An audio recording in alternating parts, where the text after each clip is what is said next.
Bapak Ibu yang dirahmati Allah, tadi diceritakan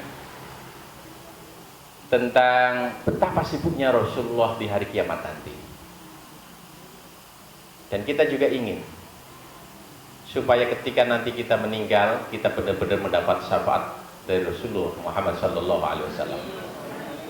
Saya ingin menyampaikan kisah yang luar biasa, membenarkan sabda Rasulullah, al-mar'u yuhsyarul mar'u ma'a man ahabba. Tidak harus nunggu meninggal dapat syafaat Nabi. Ini orang masih hidup tapi ada keajaiban. Ada seorang laki-laki dari Turki. Dia bukan ulama, bukan kiai, orang biasa. Tapi senengnya sama Rasulullah luar biasa. Pengen haji, belum sampai dia sudah meninggal. Jadi dia belum sempat menunaikan ibadah haji, belum sempat ziarah makam Rasulullah di Madinah. Semoga kita dimudahkan Allah. Sebelum Allah mencabut nyawa kita, kita diperjalankan menunaikan ibadah haji, bisa berangkat umrah, termasuk ziarah makam Nabi Muhammad SAW. Yang belum ingin sekali ke sana, yang sudah ke sana rindunya bertambah-tambah. Ini seperti Mas Johar nih pengen Mas ya umrah lagi kan? Semoga sama rombongan nanti bersama dengan keluarga kita.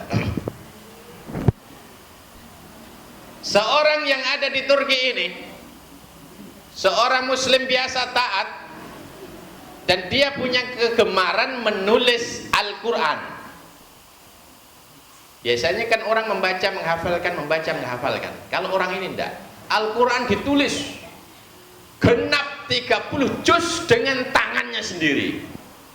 Dan nulis Al-Quran itu sesuatu yang tidak sederhana Bapak Ibu. Karena apa? Tidak boleh ada yang salah.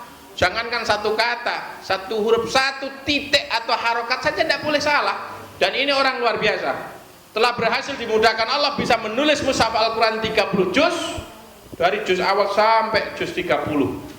Begitu selesai dia berwasiat kepada putranya, anakku, betapa rindumu ayahmu ini supaya bisa haji atau umrah kemudian ziarah menghadap Rasul di Madinah. Tapi sekiranya sampai aku meninggal aku belum sempat ke Madinah, laksanakan wasiatku, kuburkan Al-Quran yang aku tulis bersama dengan jasadku di kuburan. Ini wasiat yang aneh. Nek mati Quran sing ditulis niku ken melu mendem teng kuburan. Bukan mobilnya, bukan HP-nya, bukan emas perhiasan kalung emas cincin, tapi Al-Quran yang ditulis dengan tangannya. Apa harapannya? Harapannya dia mendapatkan syafaat dari Al-Quran, dia dapat syafaat dari Rasulullah Muhammad SAW. Karena ini wasiat ayahnya, maka begitu meninggal benarlah dia dimakamkan, dan Al-Quran yang ditulis itu ikut dimakamkan juga. Selang berapa tahun berikutnya, anaknya ini alhamdulillah sukses jadi pengusaha, kemudian dimudahkan Allah bisa berangkat haji. Begitu selesai haji, dia ziarah makam Nabi, dan dia tinggal beberapa hari di Madinah. Karena keutamaan Masjid Nabawi, siapa yang sholat di Masjid Nabawi dapat pahala dilipat gandakan 100 kali lipat. Mungkin kita dimudahkan Allah bisa sholat di Madinah, amin. Karena itu kalau sudah sampai Madinah, terutama yang haji, pentingkan untuk melaksanakan sholat 40 waktu. Istilahnya sholat arba'in. Sholat apa?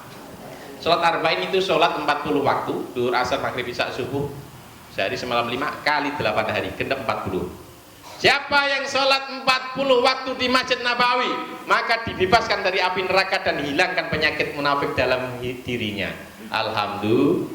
Maka pemuda anak orang kaya yang akhirnya berangkat haji dan ziarah ke Madinah ini, ada waktu-waktu yang luang dia masuk ke toko kitab. Dia ingin membeli beberapa buku atau kitab-kitab supaya bisa dibawa ke negaranya Turki. Tapi ada yang menarik. Di rak-rak yang tertata rapi itu dia melihat ada mushaf Al-Quran, cetakannya banyak, tapi kok ada yang pernah dilihat tuh. Saya pernah kayak lihat Al-Quran ini mushaf, kemudian dia ambil, dia pegang. Itu perhalaman-perhalaman bener, dia takjub. bagaimana mushaf ini bisa sampai sini? Dan jelas itu bukan percetakan. Tulisan tangan kan beda dengan percetakan. Maka dia, kalau nggak salah ini adalah mushaf yang ditulis ayah saya. Tapi bagaimana ceritanya bisa sampai di toko buku ini? Bukankah dulu waktu ayah meninggal dia wasiat untuk dikuburkan dan aku kuburkan mushaf itu di dalam liang lahatnya? Maka dia nanya kepada pemilik toko, mohon maaf Pak, ini Al-Quran cetakan mana? Maka yang punya toko bilang, ini bukan dicetak Pak, ini Al-Quran mahal, kalau beli silakan tapi harganya spesial. Kan tidak ada duanya, ini tulisan tangan. Duh, siapa yang nulis? Saya nggak tahu. Loh Bapak kok dapat? Minggu lalu ada orang ke sini nawarkan Al-Quran ini karena dia katanya butuh banget uang. Bapak tahu alamatnya? Tahu, itu orang penduduk sini. Apa pekerjaannya? Penggali kubur. Pekerjaannya penggali kubur. Bapak boleh nggak saya minta tolong antarkan saya ke yang menjual mushaf ini yang profesinya penggali kubur? Saya ada yang pengen saya sampaikan. Oh iya, saya antar. Akhirnya anak ini diantar oleh, terus diminta cerita, mohon maaf Pak, gimana ceritanya Bapak bisa menemukan Al-Quran itu? Maka dia bilang, ya mohon maaf ya, saya bukannya ingin jual beli mushaf, tapi benar-benar saya lagi butuh uang. Nah, bukan itu maksud saya. Bagaimana Bapak bisa menemukan mushaf? Maka penggali kubur mengatakan dengan biasa, saya setiap hari kalau ada orang meninggal saya menggali kubur. Dan kubur-kubur di Mekah sebagaimana kubur di Madinah itu pakai kotak-kotak gitu yang sudah sekian tahun diambil lagi karena orang udah hancur itu, maka diganti yang baru. Nah, hari itu saya lagi menggali kubur dan saya lihat harusnya mayatnya karena sudah sekian tahun sudah hancur, tapi ini masih utuh dan bahkan ada Al-Quran. Al-Qurannya pun masih bagus. Nah, akhirnya begitu saya punya kebutuhan mendesak Al-Quran, saya jual sama Pak ini pemilik toko. Itu kisahnya. Maka anak ini sangat penasaran dan tolong sekarang antarkan saya ke kuburan di mana Bapak menemukan Al-Quran ini. Ayo saya antar. Diantar, dipakai tempatnya. Pemakaman umum di mana ada lebih dari 1000 sahabat dimakamkan di sana, dituju ke satu makam, digali kembali, dan di luar dugaan, jasad yang ada di dalam kubur itu yang sudah meninggal sekian tahun harusnya sudah hancur, ternyata masih utuh.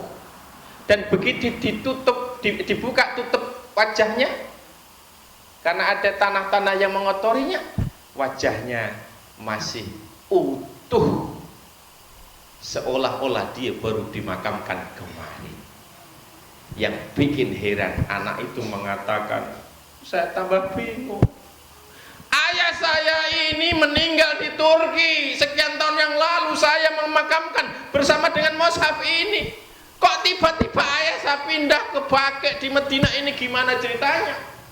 Yang pindah bukan hanya mushaf, tapi orangnya juga pindah ke Madinah. Maka kisah ini diceritakan oleh Syekh Muhammad Al-Maliki dengan mengatakan, yusyarul mar'u ma'aman ahabba, akan dibangkitkan setiap orang bersama yang dicintainya. Bapak yang menulis mushaf di Turki sampai meninggal dikuburkan bersama dengan mushafnya itu begitu cintanya kepada Rasulullah SAW. Maka Allah membenarkan hadis Nabi, setiap orang akan dibangkitkan bersama yang dicintainya. Alhamdulillah. Saya membayangkan saatnya saya mati dikuburkan di Hongkosojo ini atau di Tenggeles, tiba-tiba kuburan saya pindah di Medina. Betapa indahnya, tergantung kadar kecintaan kita kepada Rasulullah SAW. Kisah nyata itu. Maka inilah yang disebut dengan syafaat. Tidak harus nunggu nanti di hari kiamat, tidak harus nunggu masuk neraka kemudian dipindahkan ke surga. Sejak kita di dunia ini memperbanyak bacaan sholawat setiap hari tanpa hitungan hanya untuk menjadikan kita istiqomah. Sebab kalau tangannya nggak pegang tasbih, nanti ganti yang dipegang HP. Betul nggak Bapak Ibu? Supaya nggak pegang HP, yang dipegang tasbih. Tapi kadang-kadang tasbih di tangan kiri, HP di tangan kanan. Yang dibaca yang mana? Kalau sudah terbiasa tidak perlu dihitung. Berapa banyak baca salat? Sebanyak-banyaknya. Berapa banyak berzikir? Sebanyak-banyaknya. dan keberkahan akan kita terima sejak kita hidup di dunia. Apa keberkahan dan bentuk ketika kita mendapatkan syafaat dari Rasulullah? Kehidupan kita diberkahi, rumah tangga kita menjadi rumah tangga yang bahagia, sejahtera, sakinah, mawaddah, warahmah. Rezeki kita dimudahkan, punya rezeki yang berkah. Alhamdulillah.